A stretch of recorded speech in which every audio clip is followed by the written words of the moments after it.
Hello, আমি doctor Dipankar. এই দেখুন আমার কাছে আছে 4 মাসের একটা বেবি। ওই চোরি চোরি চোরি চোরি। এই মা আমার কাছে ফার্স্ট টাইম এসেছে, ওনার 4 মাসের বেবিকে নিয়ে আমার কাছে এসেছে। আচ্ছা মা, একটু বলুন তো আপনি কেন এসেছেন এখানে আমার কাছে?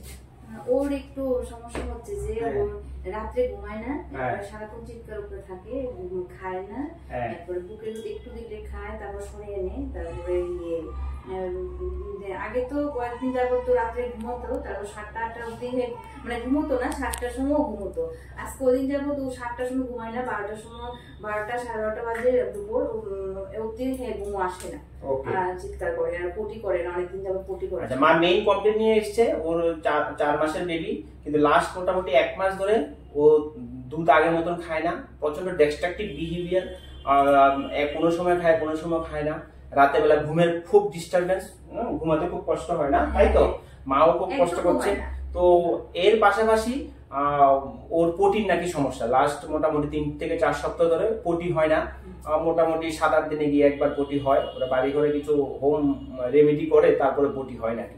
তো এর পাশাপাশি আরেকটা মজার জিনিস হলো, বাচ্চা শুধু বুকের দুধ খায় না, এখন ওকে বুকের দুধ খায়, ঠিক আছে? এই কমপ্লেন নিয়ে এসছে। তো নর্মালি এটা আমরা 2.5 থেকে 3 মাসের পর থেকে বাচ্চাকে আমরা নর্মালি পাই। তো আমি এটা সবার জন্য এই অ্যাওয়ারনেস ভিডিওটা করছি, কারণ এই সময় যখন বাচ্চা 3 মাসে পরে, আসলে এটা কি করে, কিসের জন্য হয়? নর্মালি 2.5 থেকে 3 মাসের পর থেকে, এর আগেও কিছু ভিডিওতে বলেছি যে বাচ্চাদের দাঁত উঠতে শুরু করে, আমরা যখন একটা ঘর বানাই ফাউন্ডেশন তৈরি হয়, সেরকম দাঁতের ফাউন্ডেশন উঠতে শুরু করে বাচ্চাদের। এই জন্য বাচ্চার মাড়িগুলি তখন কিরমির কিরমির কিরমির করে, ওদের ডিসকমফোর্ট ফিল হয়, ইরিটেশন ফিল হয়, অনেক সময় পেইন হয়।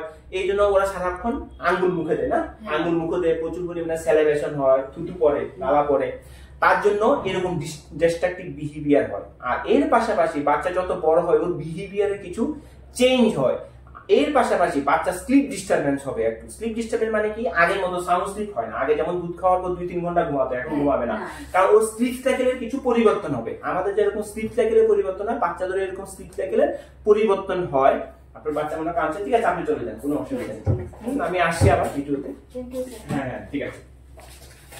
তো স্লিপ সাইকেলে কিছু ডিস্টারবেন্স হয়, এগুলি অ্যাবসলিউটলি নরমাল। এটা কখনোই এটা নিয়ে আপনারা টেনশন করবেন না, যারা নতুন প্যারেন্টস হয়েছেন, স্পেশালি মাদের উদ্দেশ্যে বলছি।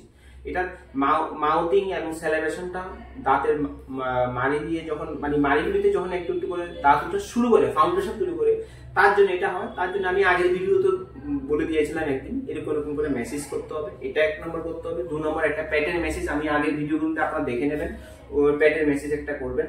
আর এর পাশাপাশি ওর বিহেভিয়ারের কিছু পরিবর্তন হবে। এটা কেন হয়? বাচ্চা আস্তে আস্তে যখন বড় হয়, ওর পারিপার্শ্বিক জগতের প্রতি, মানে আশেপাশের জিনিসের প্রতি, সারাউন্ডিং এর প্রতি ইন্টারেস্ট থাকবে।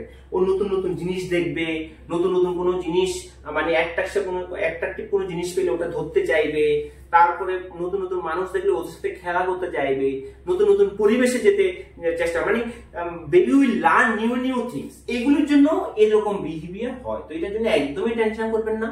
তার জন্য আপনারা কি করবেন, জাস্ট কোল এন্ড কাম থাকবেন। বাচ্চাকে বারবার দুধ, মানে বাচ্চা কান্নাকাটি করছে মানে দুধ খাওয়ার জন্য কান্নাকাটি করছে, এটা একদমই নয়। বাচ্চা যেভাবে কোল এন্ড কাম থাকে, শান্ত থাকে, অনেক সময় বাচ্চা পরিবেশটা চেঞ্জ হতে যায়, তাও বাচ্চাকে নিয়ে একটু বেরোবেন ঘর থেকে, একটু হাঁটবেন, এক ঘর থেকে আরেক ঘরে যাবেন, বাইরে বাইরে একটু যাবেন, এগুলি করতে হবে বাচ্চার। কারণ এইগুলি চেঞ্জগুলি একটু হয়, এরকম এই ধরনের চেঞ্জ, এগুলি নর্মালি নিউরোলজিক্যাল ডেভেলপমেন্টের জন্য হয়, এগুলি অ্যাবসলিউটলি নর্মাল, অ্যাবসলিউটলি নর্মাল। আর স্লিপ সাইকেল আগের মতন হবে না, এটা বারবার আমি বলছি, কারণ এটা কমনলি আমরা পাই, অলমোস্ট সব বেবিদের এটা হয়। আগের মতো ঘুমাবে না, প্রতি 1 ঘন্টা বা 1.5 ঘন্টা পর, বা মিডনাইটে হঠাৎ করে আনএক্সপ্লেইন ক্রাই হবে। এগুলি সব বিহেভিয়ারের চেঞ্জ জন্য এগুলি হয়। This is absolutely normal. আর এর পাশাপাশি মা আরেকটা সমস্যার জন্য এসেছিল যে কনস্টিপেশন, পটি হয় না নাকি 7-8 দিনে, এটাও নর্মাল। যদি বাচ্চা যদি পেচ্ছাপ, যদি ইউরিন যদি মোটামুটি 6 বার বা মোর দেন 6 টাইম, 6 বারের উপরে করে, বাচ্চা যদি ফিডিং ঠিক থাকে, ওয়েট গেইন ঠিক থাকে, তাহলে সেক্ষেত্রে এটাও অ্যাবসলিউটলি নর্মাল। পটির জন্য কিছুই করতে হবে না। এই বেবির ওয়েট দেখেছিলাম, ওয়েট একদম আপ টু দা, মানে এক্সপেকটেশন অনুসারে আছে, যার যেরকম ভাবে থাকার দরকার। ডেভেলপমেন্ট ভালো আছে, অনলি ব্রেস্ট মিল্কে আছে, আমি কিছুই দিইনি, বা জাস্ট একটু রিঅ্যাসুরেন্স করেছি আর কিছু মেসেজ দেখিয়ে দিয়েছি।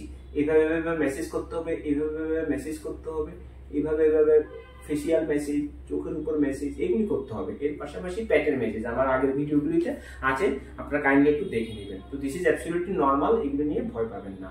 সবাই ভালো থাকবেন, বাই বাই।